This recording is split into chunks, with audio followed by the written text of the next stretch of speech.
Hey YouTubers, welcome to today's video on my 2013 BMW 335i. In today's video I'm going to do a review of my 335i. We'll talk about some of the features in this car. We'll also talk about some of the modifications that were added to the car, and also we'll go for a test drive. So with that said, let's go. Okay. This is my 2013 BMW 335i. You can see it comes in a beautiful mineral gray metallic from BMW. And what I'd like to do is walk over the exterior of the car and just give a quick review about it. Now, from a side profile, you know, some of the things I'd like to point out about my 335i are, and I'm going to focus in on the wheels. So one of the things I want to point out and focus on is this car has 18-inch alloyed wheels, and in addition we have the M Performance brake system, which provides front and back rotors and calipers. And if you can look here, we're looking at the front brake system here. You can see that the calipers are in red, and the rotors are beautiful notched and drilled rotor set. Now the front calipers have 4 pistons, and the rear calipers are going to have 2 pistons. So I just wanted to show you that. And again, if you, one of the other things I wanted to point out is you can see here that the car has a side sensor right there by the front bumper. And if we look down the car, you can see the beautiful lines on this car. Now, this car has a few packages. It doesn't have the M Sport packages, but it has the Sportline package. It came with the technology package.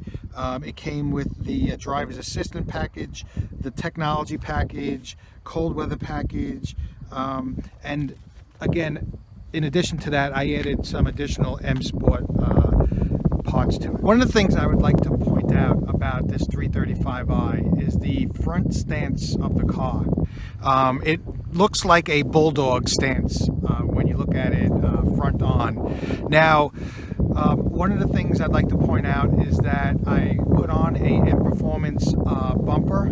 So you can see there, the M Performance bumper is on. It gives it that nice growlish look with a large air induction in the middle.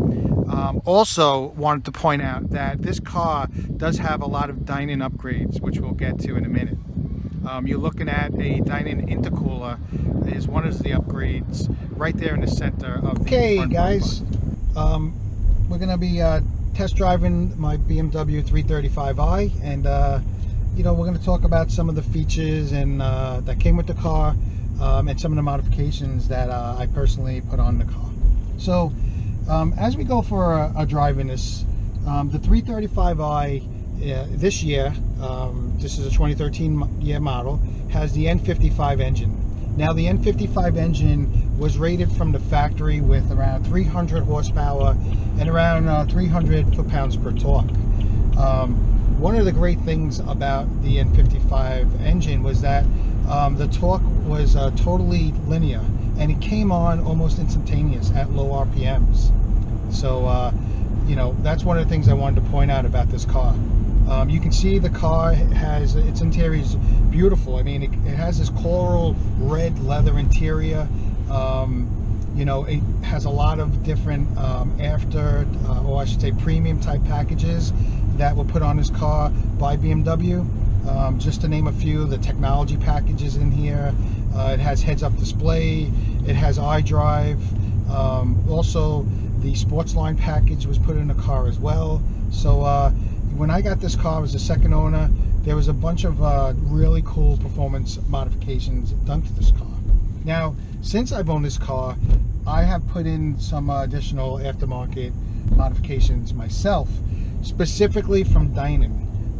Dinan and the M Performance modifications. So just to really sum it up, this car is a Dinan badged car. Right now it's pushing out around 450 horsepower, and it's pushing out around 420 foot-pounds of torque. I have a Dinan turbo, high performance turbo in this car, so I replaced the stock turbo.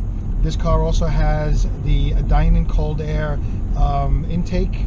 It has a Dinan intercooler as well, and finally it has a Dinan Stage 4 tune. One thing to point out is that the car has a few different driving modes within it. So there's a what they call Eco Pro mode, which really retards the engine and the transmission, and really limits the horsepower on the car. It also has what they call comfort mode. Comfort mode is kind of like normal driving, everyday driving. You know, you get good gas mileage within comfort mode. You know, then the two additional modes are sport mode, which now really changes the dynamic of the car. It changes the way the car steers. It changes the way that power is really pushed to the car. The transmission holds the gears longer, and when you slow down, it downshifts a lot longer as well, right? So it holds the gear longer on a downshift as well. And then finally it has Sport Plus. Now Sport Plus is sport mode. However, it takes the dynamic traction control off. So with that, it's really given more horsepower. Now that I explained some of the features and the specs of this car, let's get on it. Let's have some fun. All right, let's do it.